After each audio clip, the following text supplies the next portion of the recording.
Selon l'indice de perception de la corruption 2023 de Transparency International, le Bénin figure dans le top 10 de l'Afrique en matière de classement. Il a obtenu un point largement au-dessus de la moyenne régionale qui table autour de 33%.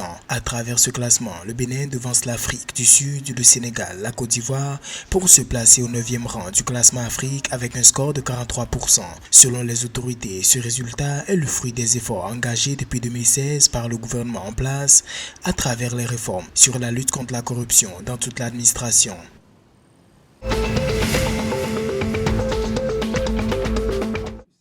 Selon le ministère burkinabé chargé de l'économie et des finances, la CEDEAO allait perdre au moins 45 milliards de francs CFA par an avec le départ groupé du Burkina Faso, du Mali et du Niger. Ces fonds comprennent les prélèvements communautaires et les effets de synergie de l'organisation sous-régionale. Le fait que cette dernière passe de 15 à 12 pays constituerait un manque à gagner pour l'économie ouest-africaine. Pour rappel, le dimanche 28 février 2024, ces trois pays qui entretiennent des relations conflictuelles avec la CEDEAO avaient annoncé leur retrait immédiat pour former l'Alliance des États du Sahel.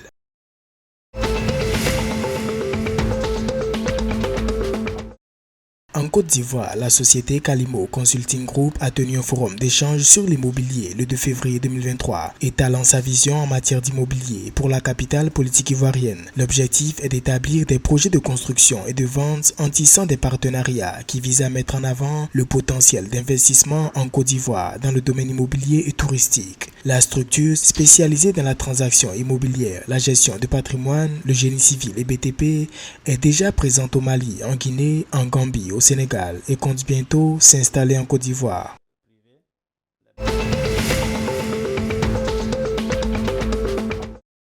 Au Burkina Faso, l'initiative africaine Stop Dépigmentation fait le plaidoyer d'interdire l'importation et la commercialisation de produits dépigmentants à travers une lettre ouverte adressée au chef de l'État, le capitaine Ibrahim Traoré. L'action vise à préserver la santé des Burkinabés et à combattre efficacement ce fléau qui affecte la société. Selon Dr Awa Traoré, en 2005, 44,30% de femmes au Burkina Faso utilisaient des produits dépigmentants. À Ouagadougou, ce taux est passé de 22% en 1997 à près de 40% en 2005 et à Bobo-Dioulasso, il était environ de 50% en 2005, atteignant près de 68% en 2016.